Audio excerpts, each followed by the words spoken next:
یہ ایمان کا تقاضا ہے کہ جب حضور کی بے ادبی ہو جائے پھر قابل برداشت، یہ برداشت والا مسئلہ کہتے ہیں مسلمان عدم برداشت ہیں، بھئی ہمیں مارو ہم برداشت کریں گے، ہمارے بچوں کو مارو برداشت کریں گے، ہمیں گالی دو ہم برداشت کریں گے، لیکن یہ عدم برداشت کا جو تم سبق پڑھا رہے ہو نا کہ ہم اللہ کے محبوب کی توہین کریں گے، صحابہ کی کریں گے، اہل بیت کی کریں گے تو تم برداشت کرو گے، ہم جان پر برداشت کریں گے، ہم اپنے بچوں پر برداشت کریں گے، عزت پر برداشت کریں گے، لیکن کبھی بھی نہ سوچنا ہم حضور کی عزت پر برداشت کریں گے یا سرکار کی ذات پر کوئی حرف آئے برداشت کریں گے، امت مٹ جائے گی، حضور کی عزت کا عظم بلند ہو جائے گا۔ یار آج ہم اپنے ماں باپ کے بارے میں جذباتی ہو جاتے ہیں، اس وقت ہمیں چادریں کیوں نہیں یاد آتی کہ حضور نے چادریں بچھائی تھی؟ آپ کے باپ کی کوئی بات کرے، آپ کی والدہ کی کوئی بات کرے، آپ کی برادری کی کوئی بات کرے، آپ کی ذات کو بات کرے تو آپ اتنے جذباتی ہو جاتے ہیں۔ تو پھر صحابہ کے بارے میں، حضور کی نسبت کے بارے میں، اہل بیت کے بارے میں یا سرکار کے بارے میں کوئی ہلکا جملہ بولے یا گستاخی کرے تو اس وقت تم کیوں دلیلیں دیتے ہو؟ جی چادریں بچھائی تھیں، جی معاف کرنا چاہیے، عدم برداشت نہیں ہونا چاہیے۔ ایسے سبق نہ پڑھاؤ، امت نے سبق صحابہ سے پڑھے ہوئے ہیں۔ رسول اللہ علیہ السلام ایک مرتبہ دراز گوش پر مدینہ شریف میں ایک جگہ تشریف لے گئے تو وہاں دراز گوش نے پیشاب کر دیا۔ جب پیشاب کیا تو وہاں عبداللہ ابن ابی جو ظاہری طور پر تو مسلمان ہو چکا تھا لیکن منافق تھا، تو اس نے نا اپنے ناک کے آگے ایسے ہاتھ رکھ لیا یا کپڑا رکھ لیا اور کہا بڑی بدبو ہے اس گدھے کی، بڑی بدبو ہے۔ عبداللہ ابن رواحہ حضور کی جانسار صحابی تھے، انصار میں سے تھے، آپ نے نا جی فوراً فرمایا، آپ نے فرمایا کہ حضور کے گدھے کا پیشاب تجھ سے زیادہ اچھا ہے۔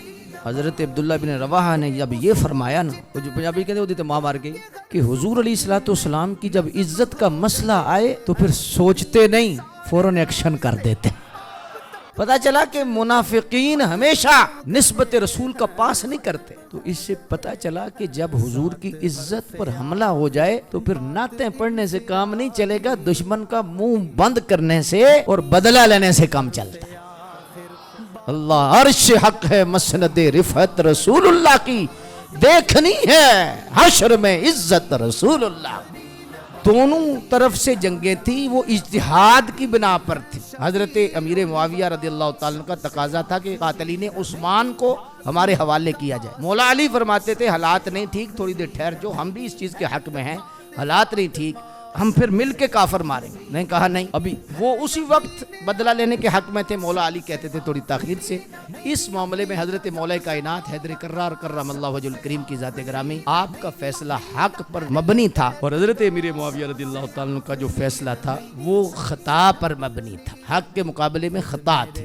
اس لحاظ سے جو آج سمجھایا جاتا ہے حق کے مقابلے میں جو باطل کہا جاتا ہے، یہ نہیں ہے، یہ دونوں اجتہاد تھے۔ جو مجتہد ہوتا ہے وہ جب اجتہاد کرتا ہے تو اگر اس کا فیصلہ اللہ کے حکم کے مطابق آ گیا ہے پھر اسے ڈبل ثواب ہے، اور دوسرا جو ہے اگر اس کا فیصلہ خطا پر مبنی ہے تو پھر اسے ایک اجر ملے گا۔ تو حضرت مولا کائنات کی صلح، حضرت امام حسن کی صلح بتا رہی ہے کہ حضرت امیر معاویہ کا مسئلہ بھی اجتہادی تھا۔ اگر نہ ہوتا تو پھر آپ صلح کر ہی نہیں سکتے تھے جب تک وہ زیر ہو کر شامل نہ ہو جاتے۔ یار کتنے بدتمیز لوگ ہیں، حضور کے فیصلے کو بھی تسلیم نہیں کرتے کہ حضور نے فرمایا کہ تجھے ہم نے قبول کیا ہے، تیرے سارے گناہ معاف ہو گئے ہیں، لغزشیں معاف ہو گئی ہیں، اللہ نے تجھے معاف کر دیا ہے۔ اسلام ما قبل کو مٹا دیتا ہے، ختم کر دیتا ہے جب حضور نے فیصلہ کر دیا۔ آج بھی کچھ لوگوں کے دل میں جو ہے وہ بغض ہے کہ حضرت وحشی کا نام لینے میں، حضرت ہندہ کا نام لینے میں، وہ جی انہوں نے قتل کیا تھا، جی حضرت ہندہ نے کلیجہ چپایا تھا۔ وہ میں نے کہا چبایا تھا، سب کچھ تھا، اسلام سے پہلے تھا، بعد کی بات تو نہیں۔ تو جب پہلے تھا تو تم سے پہلے تو سرکار نے سینے سے لگا لیا ہے۔ شاہ جی تسی سرکار تو بھی بڑے ہو۔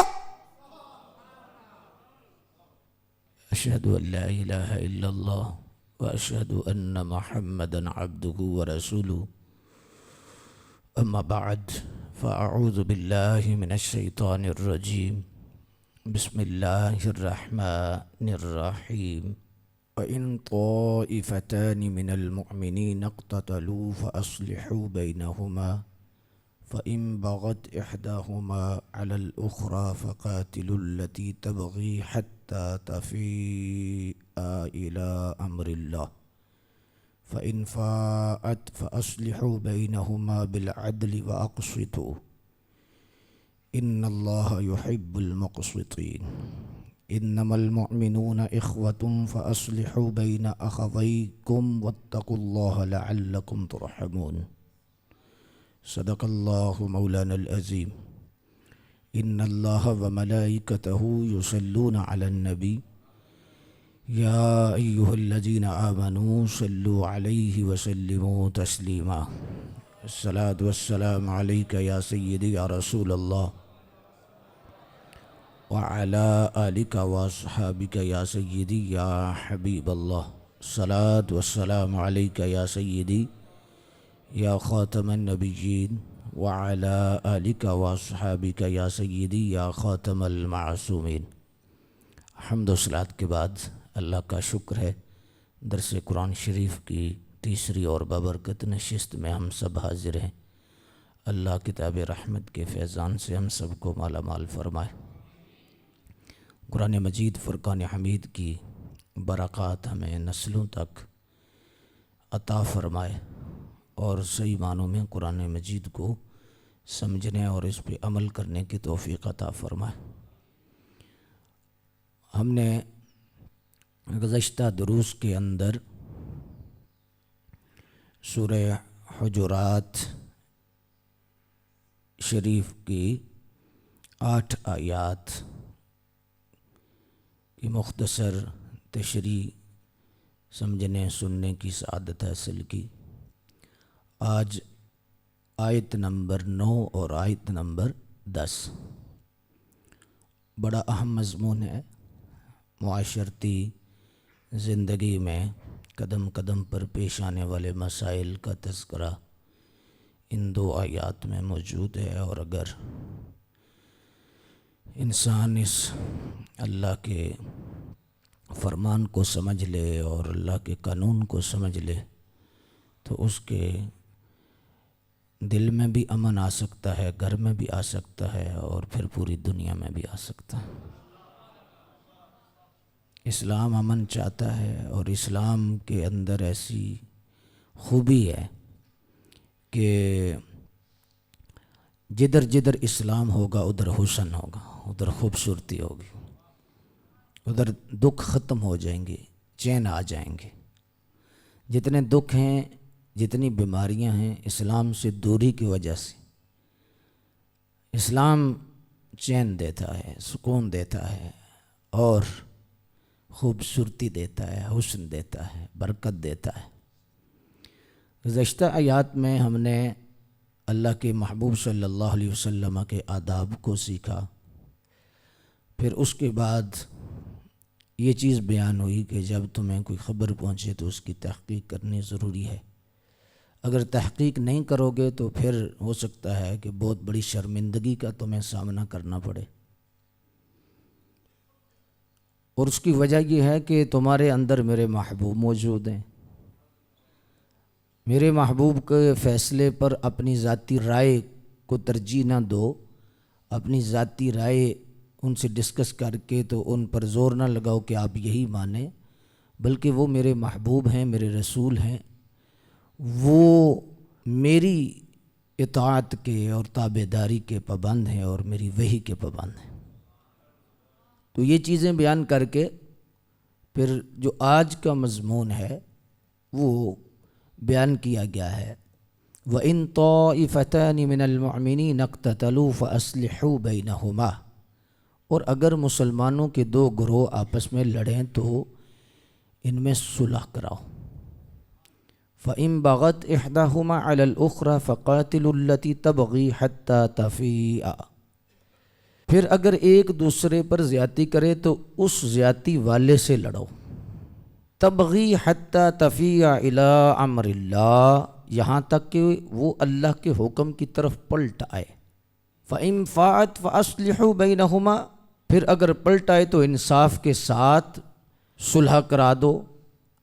بالعدل وَأَقْسِطُوا، اور عدل اور انصاف کے ساتھ تم نے صلح کرانی ہے۔ ان اللہ یحب المقسطین، اور اللہ تبارک و تعالی عدل والے کو بہت پسند کرتا ہے۔ جو لوگ عدل کرتے ہیں اللہ انہیں بہت پسند کرتا ہے۔ آیت نمبر 10 میں فرمایا انما المؤمنون اخوۃ. یہ وجہ ہم کیوں کہہ رہے ہیں؟ فرمایا بے شک مومنین آپس میں بھائی بھائی ہیں. فاصلحوا بین اخویکم، تو اپنے دو بھائیوں میں صلح کراؤ. واتقوا اللہ لعلکم ترحمون، اللہ سے ڈرو تاکہ تم پہ رحم کیا جائے. آپ نے ترجمے سے اندازہ لگایا ہوگا کہ لڑائی ختم کرنے کا حکم دیا جا رہا ہے، اس کا طریقہ بتایا جا رہا ہے، اور پھر صلح کیسے کرائی جائے، عدل اور انصاف کے تقاضوں کو مد نظر رکھ کے کیا جائے. یہ نہ ہو کہ ڈنڈی ماری جائے. اور مسلمانوں کا جو آپس میں تعلق ہے وہ بیان ہوا ہے. اس کے شان نزول پر تھوڑا سا غور کریں گے تاکہ مزید مسئلے کی وضاحت آپ کے سامنے آ جائے. رسول اللہ علیہ الصلوۃ والسلام ایک مرتبہ دراز گوش پر مدینہ شریف میں ایک جگہ تشریف لے گئے جو انصار کا علاقہ تھا. جب رسالت مآب صلی اللہ علیہ وآلہ وسلم تشریف لے گئے تو جس جگہ آپ رکے، آپ دراز گوش سے نیچے اترے تو وہاں دراز گوش نے پیشاب کر دیا. جب پیشاب کیا تو وہاں عبداللہ ابن ابی، جو ظاہری طور پر تو مسلمان ہو چکا تھا لیکن منافق تھا، وہ تھا، کوئی اور مسلمان بھی تھے، انصار تھے. تو اس نے نا اپنے ناک کے آگے ایسے ہاتھ رکھ لیا یا کپڑا رکھ لیا اور کہا بڑی بدبو ہے اس گدھے کی بڑی بدبو ہے. عبداللہ ابن رواحہ حضور کی جانسار صحابی تھے، انصار میں سے تھے. اللہ اکبر. آپ نے نا جی فوراً فرمایا، آپ نے فرمایا کہ حضور کے گدھے کا پیشاب تجھ سے زیادہ اچھا ہے. ابھی مدینے کا سردار ہے بندہ، بہت بڑا چودھری ہے، اتنا بڑا بندہ ہے مدینے کا، اور یہ خواب دیکھ رہا تھا کہ میں مدینے کی ریاست بناؤں گا، حکومت کروں گا. یہ اس کے خواب تھے سارے کے سارے. وہ اتنا سلسلہ رکھتا تھا، دولت رکھتا تھا، پاور رکھتا تھا، اس کا تعلق ایسا تھا. تو جب یہ بات ہوئی، حضرت عبداللہ بن رواحہ نے جب یہ فرمایا نا، ہائے ہائے ہائے، وہ جو پنجابی کہتے ہوتی تو ماں مار گئی. حضور تو تشریف لے گئے، پیچھے لڑائی شروع ہو گئی. یہ نے کہتا کیوں ہے، اس نے ایسے کیوں کیا ہے جی. تو ظاہری طور پر تو ظاہر ہے مسلمان تھا، وہ مسلمان بھی ظاہر ہے ان کے رشتہ دار قریبی ساتھ اہل محلہ. تو لڑائی شروع ہو گئی.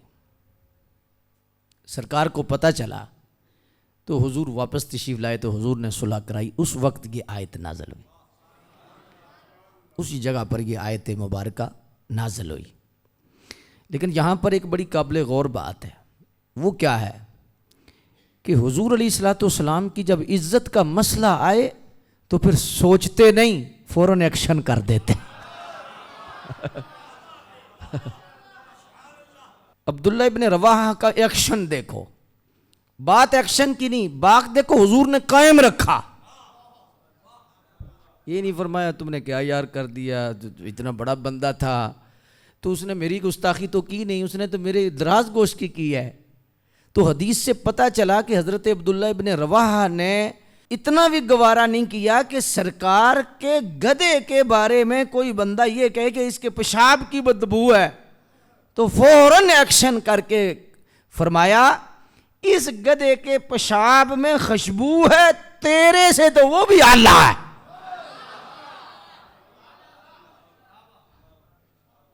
پتہ چلا کہ منافقین ہمیشہ نسبت رسول کا پاس نہیں کرتے، اور جو عاشق ہیں وہ حضور کی ہر نسبت کو دور سے دیکھتے ہیں اور ادب کرتے ہیں. نسبت کی بے ادبی کی نا، نسبت کی بے ادبی کی. حضور کا دراز گوشت تھا، حضور کا صحابی نہیں تھا، حضور کی بیٹی نہیں تھی، حضور کے اہل بیت نہیں تھے، حضور کا گدھا تھا. نسبت دور کی تھی، دراز گوشت تھا حضور کا. تو حضرت عبداللہ ابن رواحہ نے اتنی غیرت کا مظاہرہ کیا کہ فوراً جواب دیا. تو اس سے پتہ چلا کہ جب حضور کی عزت پر حملہ ہو جائے تو پھر نعتیں پڑھنے سے کام نہیں چلے گا، دشمن کا منہ بند کرنے سے اور بدلہ لینے سے کام چلتا ہے. اس وقت حضور کی شان بھی بیان کر سکتے تھے, حضور کی بڑی عظمتیں ہیں, حضور کی بڑی شان ہے, حضور کا بڑا مقام ہے, ہر اللہ کے نبی کا کتنا مقام ہے. لیکن جواب کس انداز میں دیا کہ قیامت تک عاشقوں کو سبق دے دیا اور منافقوں کو بھی سبق دے دیا. اللہ عرش حق ہے, مسند رفعت رسول اللہ کی, دیکھنی ہے حشر میں عزت رسول اللہ. وہ جہنم میں گیا جو ان سے مستغنی ہوا, اے خلیل اللہ کو حاجت رسول اللہ. سورج الٹے پاؤں پلٹے, چاند اشارے سے ہو چاک, اندھے منکر دیکھ لے قدرت رسول اللہ. ہے رضا خود صاحب قرآن ہے مدعائے حضور, پھر تجھ سے کب ممکن ہے مدحت رسول اللہ. یہ ایمان کا تقاضا ہے کہ جب حضور کی بے ادبی ہو جائے پھر قابل برداشت, یہ برداشت والا مسئلہ. کہتے ہیں جی مسلمان عدم برداشت ہیں, بھئی ہمیں مارو ہم برداشت کریں گے, ہمارے بچوں کو مارو برداشت کریں گے, ہمیں گالی دو ہم برداشت کریں گے. لیکن یہ عدم برداشت کا جو تم سبق پڑھا رہے ہو نا کہ ہم اللہ کے محبوب کی توہین کریں گے, صحابہ کی کریں گے, اہل بیت کی کریں گے تو تم برداشت کرو گے. ہم جان پر برداشت کریں گے, ہم اپنے بچوں پر برداشت کریں گے, عزت پر برداشت کریں گے. لیکن کبھی بھی نہ سوچنا ہم حضور کی عزت پر برداشت کریں گے یا سرکار کی ذات پر کوئی حرف آئے برداشت کریں گے. امت مٹ جائے گی, حضور کی عزت کا عزم بلند ہو جائے گا.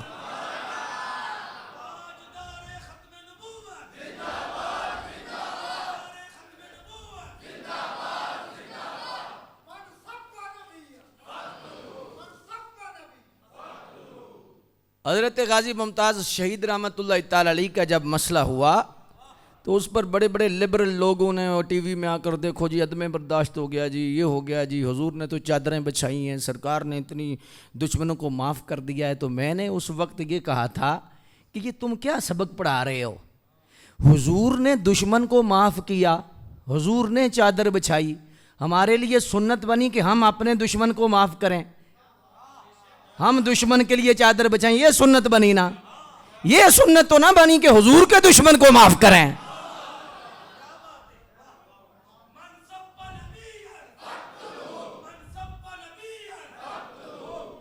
بھئی سمجھو نا, بات سمجھو. حضور نے چادر بچھائی کس کے لیے؟ کس کے لیے؟ ہمارے لیے سنت کیا بنی؟ ہم دشمن کے لیے چادر بچھائیں, دشمن کو معاف کر دیں. دشمن کرو نا معاف. میرے بھائی تجھے کو گالی نکالے تو تو نسلوں تک دشمنی رکھتا ہے اور ہمیں درس دیتا ہے کہ سرکار کے متعلق بات کر دیں تو ہم برداشت کر دیں. سنت یہ بنتی ہے کہ اپنے دشمن کو معاف کرو, اپنے دشمن کو کے سامنے چادریں بچھاؤ. یہ سنت نہیں بنتی کہ ہم حضور کے دشمن کو معاف کریں. سنو پھر مسئلہ بھی شرعی یہی ہے کہ ایک میرا حق ہے وہ میں ہی معاف کر سکتا ہوں, ایک حضور کا حق ہے حضور معاف کر سکتے ہیں. ایک حضور سے زیادتی ہو, حضور کی عزت پر حملہ ہو, تو ہمیں حق ہی نہیں کہ ہم معاف کریں, ہمیں حق نہیں کہ ہم معاف کریں. وہ حضور کا حق ہے. حضور ظاہری طور پر تشریف لے گئے, اب امت کا حق ہے کہ دشمن رسول کا سر لے. حضور کا حق تھا, حضور معاف کرتے. حضور نے معافی کتنی مرتبہ کیا؟ سنو پھر میں ایک جملہ بولنے لگا ہوں. حضور کی معافی کی وجہ سے 70% اسلام پھیلا.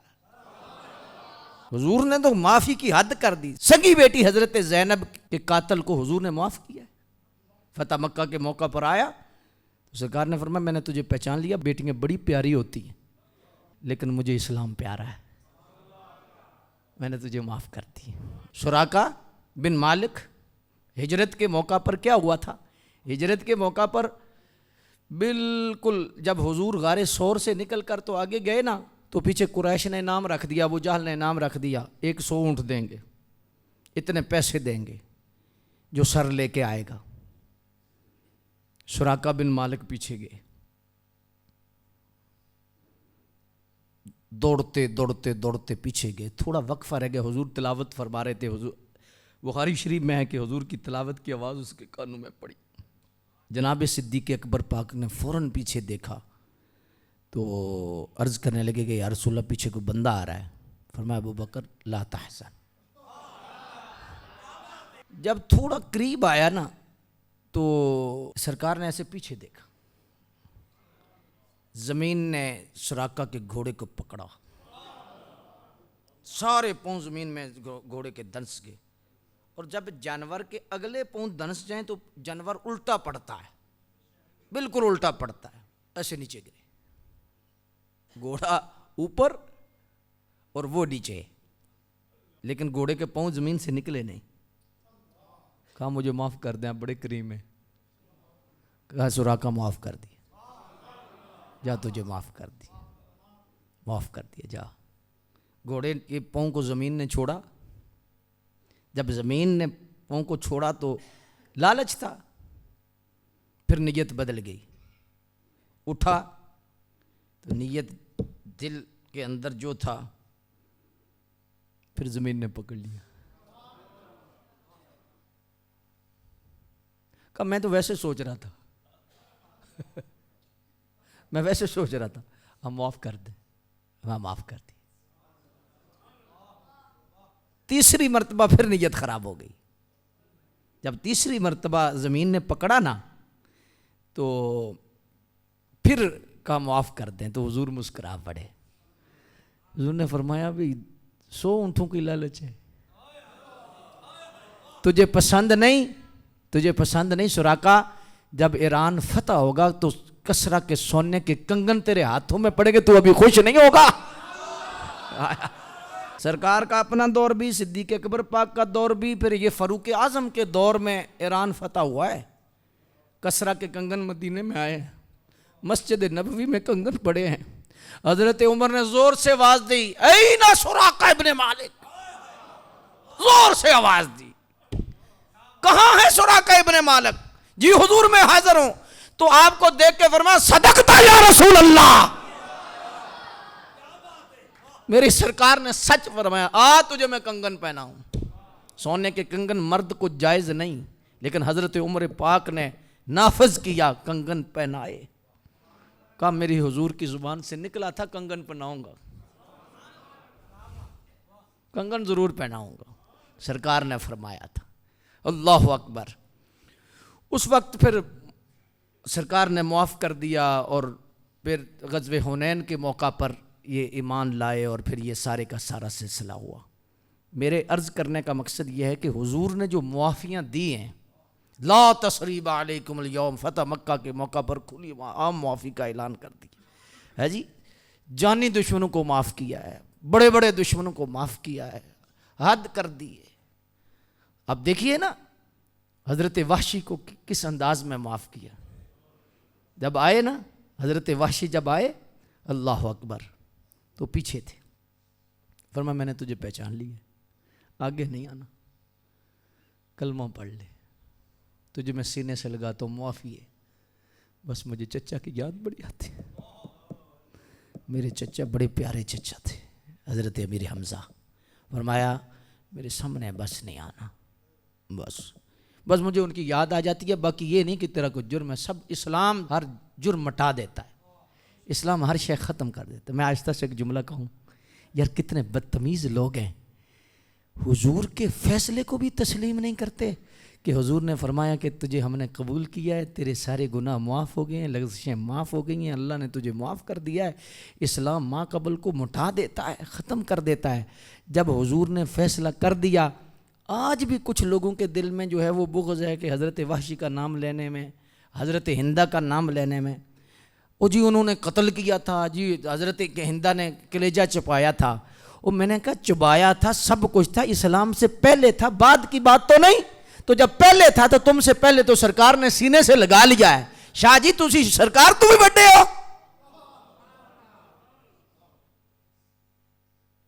1400 سال کے بعد آج آپ کو بڑا ہو رہا ہے جی, لیکن سرکار نے تو اس وقت سینے سے لگا لیا تھا, سرکار نے تو معاف کر دیا تھا. سرکار نے جب قبول کر لیا ہے, یہ بڑی بے ادبی ہے کہ حضور نے قبول کیا ہو اور بندہ اس فیصلے کو نہ مانے. یہ چھوٹی بے ادبی نہیں ہے. ہماری ان سادات سے گزارش ہے کہ جو یہاں فریب خوردہ ہیں کچھ لوگوں کی تقریروں سے کہ یہ حضور کے فیصلے اور سرکار نے جو فیصلہ نافذ کر دیا تھا، سرکار نے قبول فرما لیا تھا، اور اس کو تسلیم نہ کرنا اور دل میں بغض رکھنا، یہ بے ادبی کا کتنا بڑا پہلو نکلتا ہے، اور سرکار کی نافرمانی کا کتنا بڑا پہلو نکلتا ہے۔ اللہ اکبر۔ پھر حضرت وحشی کا وہ کارنامہ، سبحان اللہ، کہ مسیلمہ کذاب کے خلاف جب جنگ ہوئی ختم نبوت کی، جی، تو اس وقت مسیلمہ کذاب کا سر جس ہستی نے لیا اسے حضرت وحشی کہتے ہیں۔ جب سر لیا نا تو سر زمین پہ سجدے پہ رکھ لیا، کہا اللہ، اسلام سے پہلے بہت بڑا بندہ میرے ہاتھوں سے نقصان ہوا ہے، لیکن تیرا شکر ہے کفارہ ادا ہو گیا، اسلام کا سب سے بڑا دشمن بھی وحشی نے مار دیا ہے، بڑا دشمن مارا ہے، بہت بڑا دشمن مارا ہے، جی، اللہ اکبر۔ تو اس لحاظ سے میں سمجھانے کی یہ کوشش کر رہا ہوں، سمجھنے کی کوشش کریں کہ جب رسول اللہ علیہ السلام کی عزت و حرمت کا مسئلہ آئے نا، یار آج ہم اپنے ماں باپ کے بارے میں جذباتی ہو جاتے ہیں، اس وقت ہمیں چادریں کیوں نہیں یاد آتی کہ حضور نے چادریں بچھائی تھی؟ آپ کے باپ کی کوئی بات کرے، آپ کی والدہ کی کوئی بات کرے، آپ کی برادری کی کوئی بات کرے، آپ کی ذات کوئی بات کرے تو آپ اتنے جذباتی ہو جاتے ہیں۔ تو پھر صحابہ کے بارے میں، حضور کی نسبت کے بارے میں، اہل بیت کے بارے میں یا سرکار کے بارے میں کوئی ہلکا جملہ بولے یا گستاخی کرے تو اس وقت تم کیوں دلیلیں دیتے ہو؟ جی چادریں بچھائی تھیں، جی معاف کرنا چاہیے، عدم برداشت نہیں ہونا چاہیے، ایسے سبق نہ پڑھاؤ۔ امت نے سبق صحابہ سے پڑھے ہوئے ہیں۔ عبداللہ ابن رواحہ نے جو کارنامہ سر انجام دیا اور پھر حضور نے قائم رکھا،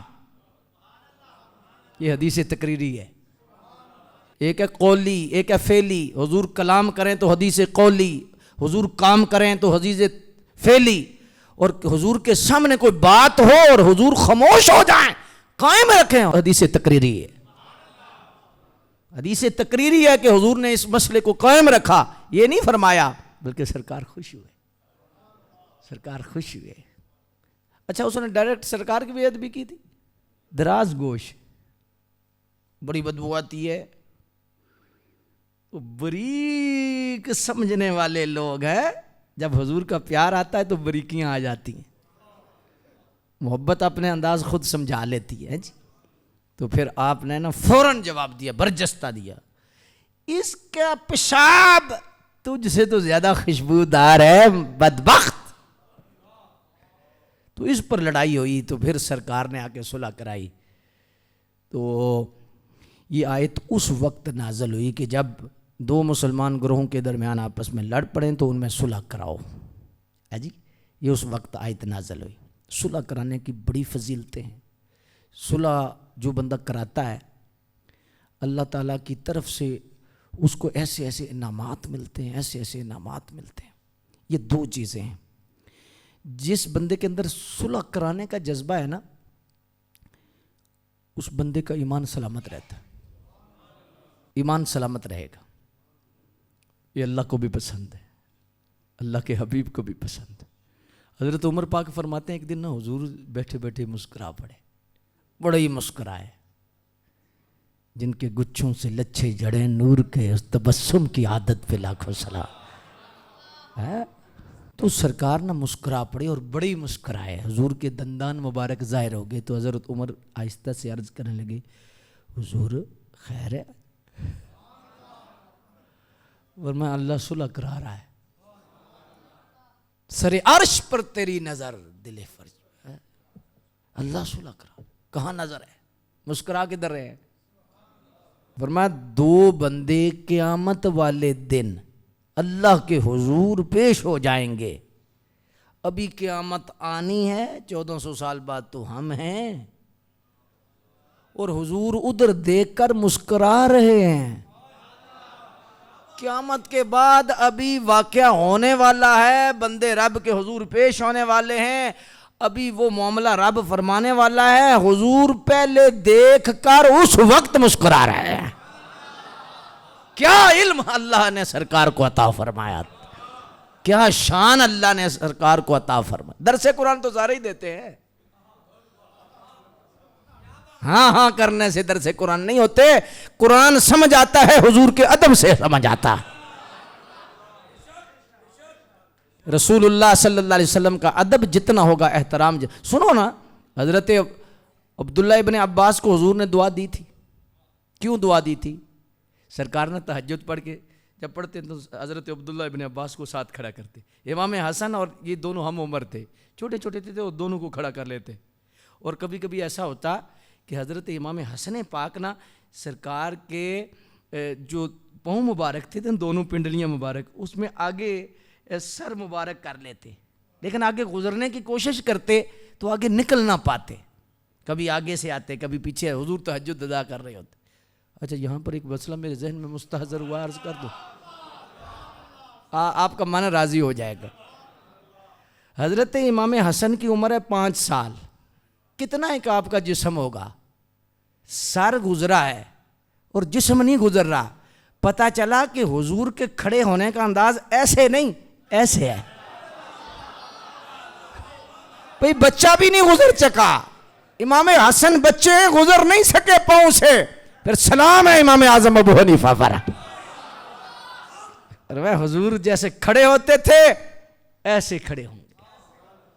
جتنا بندے کا قد ہے اس کے مطابق پاؤں رکھے, زیادہ نہ پھلانگے.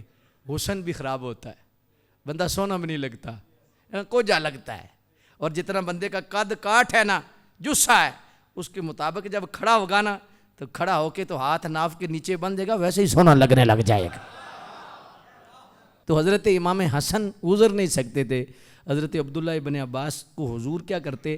حضور ساتھ کھڑا کرتے, ساتھ کھڑا کرتے. عمر کتنی ہے؟ تقریباً 5 سال. سرکار نے ساتھ کھڑا کرتے. تو حضور پہ تہجد میں سورہ بقرہ, سورہ آل عمران, مفصلات ساری پڑھتے. سورہ جمعہ سے شروع ہوتے والناس ہو جاتے. سورہ حجرات سے حضور اکثر شروع کرتے, پھر پاؤں میں ورم مبارک پڑ جاتے.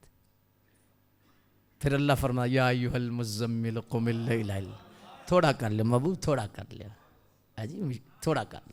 سبحان اللہ, کیا انداز ہے. تو عبداللہ ابن عباس رضی اللہ تعالی عنہما, یہ حضور کے چچا کے بیٹے, حضرت عباس کے بیٹے ہیں. حضور نے آپ خود ہی تربیت کی ہے, سرکار نہیں پالا, سرکار ایک گھر ہی رہے ہیں. ہاں جی. تو سرکار نے نا سلام پھیر کے فرمایا کہ میں تجھے ساتھ کھڑا کرتا ہوں, تو تھوڑا سا پیچھے ہو کے کھڑا ہو جاتا ہے. عمر کتنی ہے؟ میں ساتھ کھڑا کرتا ہوں, تو پیچھے کھڑا ہو جاتا ہے. تو توتلی زبان سے عرض کی کہ حضور میں اس قابل ہوں کہ آپ کے برابر کھڑا ہو سکا. پھر سرکار نے ہاتھ اٹھائے اور سرکار نے فرمایا میرے عبداللہ کو اللہ قرآن کا علم عطا فرما. صحابہ میں قرآن کی تفسیر کرنے میں سب سے پہلا نمبر, اس امت کے سب سے پہلے پھر مفسر قرآن عبداللہ ابن عباس ہوئے. آپ جب تفسیر پڑھیں گے نا تو تفسیر میں جب اتھارٹی آئے گی, ان ابن عباس, ان ابن عباس, ان ابن عباس, ان ابن عباس, تو وہ علم پڑھنے سے نہیں ملا تھا, حضور کے ادب سے ملا تھا. حضور نے خوش ہو کے دعا دے دی, سرکار نے خوش ہو کے ہاتھ اٹھا دیے. پتہ چلا کہ قرآن اس پہ سینہ کھولتا ہے جسے ادب مصطفیٰ آ جائے. حضور کا ادب آ جائے تو قرآن سینہ کھول دیتا ہے, قرآن کی سمجھ آ جاتی ہے, قرآن کا فیض بندے کو مل جاتا ہے, اور قرآن مجید کے انوار بندے کے سینے میں اتر آتے ہیں. تو حضرت عبداللہ ابن عباس رضی اللہ تعالی عنہ کو یہ شرف ملا تھا. تو اس حوالہ سے میں عرض کر رہا ہوں کہ قرآن مجید کا درس دینا مسئلہ نہیں, مسئلہ ہے کہ حضور کا ادب ہو, حضور کا عشق ہو, حضور کا احترام ہو. جی تب قرآن کا فیض ملتا ہے اور فائدہ ملتا ہے. تو حضرت عمر پاک نا فرماتے ہیں کہ حضور بڑے ہی مسکرائے. یا رسول اللہ ہوا کیا ہے؟ فرمایا اللہ 2 بندوں کی صلح کرا رہا ہے. یا رسول اللہ کیسے؟ فرمایا کہ ایک ظالم ہے, ایک مظلوم ہے. ایک بندے نے دعویٰ کیا ہے اس دوسرے بندے پر, اللہ اس نے میرے ساتھ زیادتی کی تھی, آج تو فیصلہ کر, تو فیصلہ کرنے والا ہے, آج فیصلہ کر. تو اللہ فرمائے گا کہ تو کیا چاہتا ہے؟ اللہ اپنا آج عدل کر دے, آج اس پہ عدل کر, آج فیصلہ کر دے. میں دنیا میں کمزور تھا, اس نے میرے ساتھ بڑی زیادتی کی, میرے حق مارے, میری زمین لی, بہت سارے حقوق اس نے مارے, آج سامنے ہے تیرے, آج فیصلہ کر. اس وقت حکم ہوگا کہ اس کی نیکیاں اسے دے دو, نیکیاں دے دو. جب نیکیاں دی دو, ابھی جرم بڑا تھا, خوش ہے, یا اللہ ابھی تو اس نے جو زیادتی کی ہے اس کا بدلہ تو نہیں ہوا. فرمایا اور کیا کریں, یا اللہ تو اور فیصلہ کر. فرمایا اس کے گناہ اس پہ ڈال دو, تیرے گناہ اس پہ ڈال دیے, اس کے پاس نیکی کوئی نہیں, گناہ بھی تیرے آگے, اب کیا کروں. کہا اللہ تو اپنا فیصلہ کر دے. حضور فرماتے ہیں اللہ اس وقت فرمائے گا وہ سامنے سونے کا پہاڑ ہے, کتنا سونا ہے, یا اللہ بڑا سونا, تو چاہتا ہے تجھے مل جائے, یا اللہ کیوں نہیں چاہتا, آج تو ایک ایک نیکی کی ضرورت ہے, یہ کیوں نہیں چاہتا. اللہ فرمائے گا اس کی قیمت ہے, قیمت دے گا. مفہوم حدیث ہے کہ اللہ تبارک و تعالیٰ فرمائے گا کہ قیمت دے دے. یا اللہ اس کی قیمت کیا ہے, اللہ فرمائے اسے معاف کر دے, اسے معاف کر دے. یا اللہ میں نے اسے معاف کر دیا. تو حضور فرماتے ہیں میں مسکرا رہا ہوں کہ اللہ صلح کرا رہا ہے, اور اللہ فرما رہا ہے اب اس کا ہاتھ پکڑ اور خوش خوش دونوں جنت میں چلے جا. اسے ثابت کیا ہوا, ثابت کیا ہوا کہ صلح کرانے والا بندہ جو ہے نا وہ اللہ کو بڑا پسند ہے. حضور نے یہ کیوں بیان کیا, عمر اللہ خود صلح کراتا ہے, صلح کو اتنا پسند کرتا ہے. اور جو بندہ صلح پسند نہ ہو, سنو مسلم شریف کی حدیث ہے, اللہ کے محبوب صلی اللہ علیہ وآلہ وسلم کا فرمان جس کا مفہوم آپ کے سامنے رکھنے لگا ہوں. حضور نے فرمایا کہ جو بندہ صلح نہ چاہے, اب صلح نہ چاہنے کے دو مطلب ہے. صلح نہ چاہنا ایک ہے کہ دو بندے لڑے ہوئے ہیں, دوسرا نہیں جانتا اے نہ آپس سے ملن, ایسا ہوتا ہے نا, اے نہ دی نہیں صلح ہونی چاہیے تھی, انگلی لائی رکھنی ہے, تیلی لائی رکھنی ہے, ان کی صلح نہ ہو. ایک ہے کہ وہ صلح نہ چاہنا. ایک ہوتا ہے خود ناراض ہو تو صلح نہ چاہنا, بغض اتنا ہے, دکھ اتنا ہے, اندر غبار اتنا ہے کہ صلح نہیں چاہتا. فرمایا کہ ایک بھائی اس کے دروازے پہ چلا جائے صلح کے لیے, اور صلح کے لیے وہ چلا گیا ہے, اس نے معافی مانگ لی ہے, پھر بھی اس نے معاف نہیں کیا, تو حضور نے فرمایا سنو وہ بندہ حوض کوثر پر میرے پاس نہ آیا, کہ اس نے معافی نہیں کیا, اس کے اندر یہ جذبہ ہی کوئی نہیں. ایک اور حدیث کا مفہوم ہے کہ فرمایا تمہاری غلطی نہ ہو اور پھر بھی تم اپنے بھائی کو راضی کرنے کے لیے اس کے گھر چلے جاؤ, اس کو صلح کا پیغام دے دو, غلطی حالت تمہاری نہیں ہے, اور اسے کہو کہ بے شک میری غلطی, لیکن مجھے معاف کر دو یار, صلح کر لو, راضی نامہ کر لو. تو حضور کی حدیث کا مفہوم ہے کہ اس وقت اللہ تعالیٰ اس بندے کو معاف کر دیتا ہے, یعنی اس کی بخشش کر دیتا ہے. کہ جس نے یہ جذبہ رکھ کر اپنے بھائی سے صلح کی, اپنے رشتہ دار سے صلح کی, عزیز و اقارب سے صلح کی, اس کے اندر صلہ رحمی کا اتنا جذبہ ہے, اور صلح اللہ تعالیٰ اتنی پسند کرتا. فَأَصْلِحُوا, صلح کراؤ. تو یہ جو اس پر بہت سارا کلام ہو سکتا ہے کہ اتنی احادیث اس پہ موجود ہیں. ایک حدیث شریف کا مفہوم آپ کے سامنے رکھتا ہوں, مزید آپ کا چہرہ چمک جائے گا. حضور نے صحابہ سے فرمایا آؤ میں تمہیں بتاؤں, صدقہ کرنے سے, نماز پڑھنے سے, روزہ رکھنے سے, ہر عمل سے بڑا عمل اور اللہ کے ہاں بڑا پسند عمل ہے کہ نماز پڑھنے سے بھی افضل ہو, روزہ رکھنے سے بھی افضل ہو, زکوٰۃ دینے سے بھی افضل ہو, صدقہ کرنے سے بھی افضل ہو. اللہ کے ہاں وہ افضل ہے, وہ کیا ہے؟ تو صحابہ نے عرض کی حضور ضرور بتائیں. آپ نے فرمایا کسی دوسرے کی صلح کرا دینا, یہ اللہ کو ہاں بڑا عزیز ہے.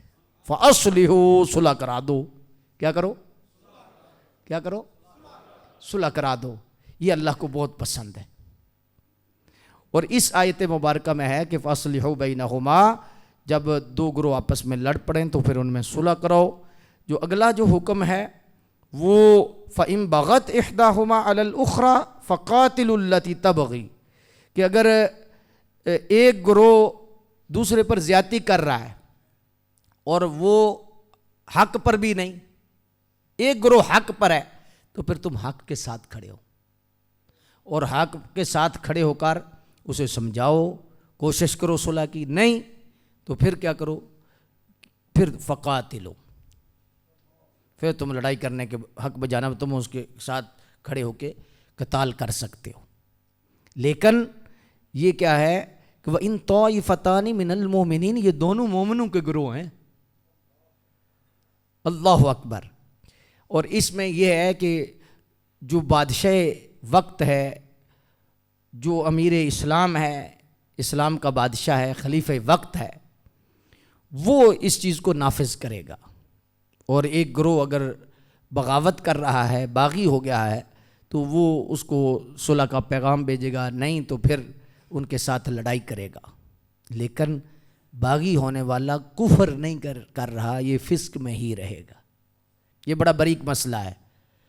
فَقَاتِلُوا الَّتِي تَبْغِي حَتَّى تَفِيءَ إِلَىٰ أَمْرِ اللَّهِ، یہاں تک کہ وہ اللہ کے حکم کی طرف پلٹ آئے۔ فَإِنْ فَاءَتْ فَأَصْلِحُوا بَيْنَهُمَا، پھر اگر پلٹ آئے تو انصاف کے ساتھ ان میں صلح کرو۔ یہ نہ کہ پیچھے دل میں بغض ہو کہ انہوں نے گل نہیں ساڈی منی تو نہ کے رکھو، نہیں، جب پلٹ آئے تو پھر عدل کے ساتھ صلح کرو، انصاف کے ساتھ صلح کرو۔ جب تم عدل اور انصاف کے ساتھ صلح کرو گے، ان اللہ یحب المقسطین، اللہ انصاف کرنے والوں کو، عدل کرنے والوں کو اللہ بہت پسند کرتا ہے۔ تو اس لحاظ سے یہاں پر ایک اس میں حضرت علی شیر خدا کرم اللہ وجہ الکریم اور حضرت معاویہ رضی اللہ تعالیٰ عنہ کی جو آپس میں لڑائی ہوئی، اور حضرت عائشہ صدیقہ رضی اللہ تعالیٰ عنہا کی اور مولا کائنات کی جو لڑائی ہے، اس حوالہ سے یہاں پر ایک بات ذہن میں رکھے۔ یہاں حکم ہے کہ فَقَاتِلُوا الَّتِي تَبْغِي حَتَّى تَفِيءَ إِلَىٰ أَمْرِ اللَّهِ فَإِنْ فَاءَتْ فَأَصْلِحُوا بَيْنَهُمَا بِالْعَدْلِ وَأَقْسِطُوا، وہ اللہ کے حکم کی طرف پلٹ آئے تو پھر جنگ بند کرو۔ اس سے پہلے صلح، امام حسن نے بھی صلح کی ہے، مولا علی نے بھی صلح کی ہے، تو نتیجہ تو کوئی نہیں نکلا تھا، مسئلہ تو کوئی حل نہیں ہوا تھا، تو صلح کر لی ہے۔ تو کیا مولا کائنات حیدر کرار کرم اللہ وجہ الکریم کو اس آیت کا پتہ نہیں تھا؟ تو پتہ چلا کہ وہ جو دونوں طرف سے جنگیں تھیں وہ اجتہاد کی بنا پر تھی۔ حضرت امیر معاویہ رضی اللہ تعالیٰ کا تقاضا تھا کہ قاتلین عثمان کو ہمارے حوالے کیا جائے۔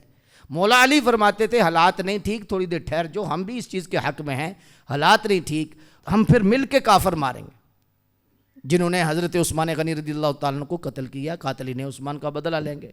نہیں، کہا نہیں، ابھی وہ اسی وقت بدلہ لینے کے حق میں تھے۔ مولا علی کہتے تھے تھوڑی تاخیر سے۔ اس معاملے میں حضرت مولا کائنات حیدر کرار کرم اللہ وجہ الکریم کی ذات گرامی، آپ کا فیصلہ حق پر مبنی تھا، اور حضرت امیر معاویہ رضی اللہ تعالیٰ کا جو فیصلہ تھا وہ خطا پر مبنی تھا، حق کے مقابلے میں خطا تھی۔ اس لحاظ سے جو آج سمجھایا جاتا ہے حق کے مقابلے میں جو باطل کہا جاتا ہے، یہ نہیں ہے، یہ دونوں اجتہاد تھے۔ جو مجتہد ہوتا ہے وہ جب اجتہاد کرتا ہے تو اگر اس کا فیصلہ اللہ کے حکم کے مطابق آ گیا ہے پھر اسے ڈبل ثواب ہے، اور دوسرا جو ہے اگر اس کا فیصلہ خطا پر مبنی ہے تو پھر اسے ایک اجر ملے گا۔ تو حضرت مولا کائنات کی صلح، حضرت امام حسن کی صلح بتا رہی ہے کہ حضرت امیر معاویہ کا مسئلہ بھی اجتہادی تھا، اگر نہ ہوتا تو پھر آپ صلح کر ہی نہیں سکتے تھے جب تک وہ زیر ہو کر شامل نہ ہو جاتے۔ یہ اللہ کا حکم ہے، بات سمجھ میں آئی ہے یا نہیں؟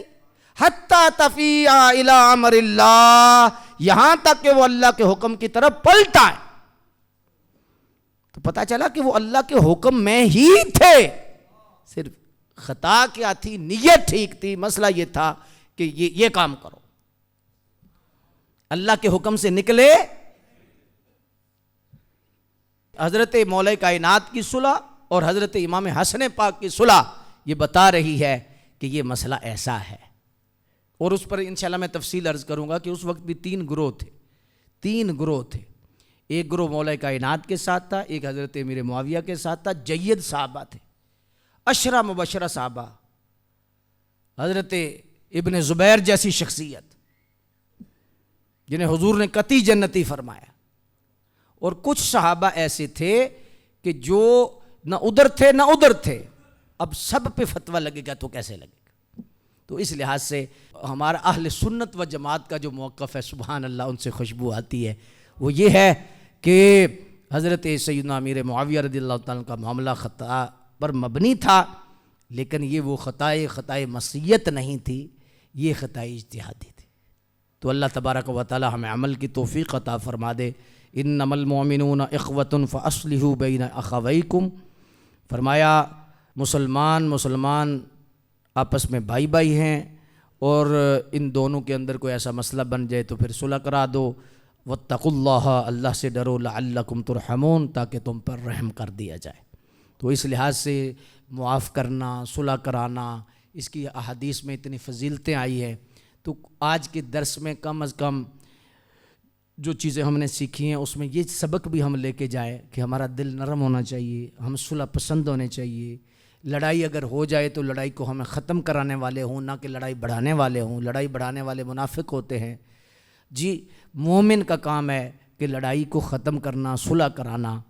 یہ وہ مقام ہے جس جگہ کے اگر صلح کرانے والا دونوں کی طرف سے کوئی بات ایسی کر دے جو خلاف واقعہ بھی ہے، اللہ اس کو اتنا پسند کرتا ہے خلاف واقعہ، ظاہری طور پر وہ جھوٹ بول رہا ہے لیکن ہے خلاف واقعہ، لیکن اس جھوٹ کو اللہ اتنا پسند کرتا ہے، کس وجہ سے؟ کہ دو بندوں کے اندر صلح ہو جائے۔ کیا ہو جائے؟ بولو، صلح ہو جائے۔ یہ وہ موقع ہے جس پر جھوٹ جائز ہی نہیں بلکہ پسندیدہ ہے، مستحسن ہے۔ لیکن اصل علت کیا ہے، وجہ کیا ہے؟ وہ وجہ ہے دو بھائیوں کے درمیان صلح۔ تو اس لحاظ سے اللہ تبارک و تعالی جل مجد الکریم ہمارے دلوں کو نرم فرما دے۔ حضور کے صدقے سے اللہ تبارک و تعالی امت میں امن دے، سکون دے، اور ہر حوالہ سے اصلاح کا جذبہ، صلح کا جذبہ اللہ تعالی امت کو عطا فرما دے۔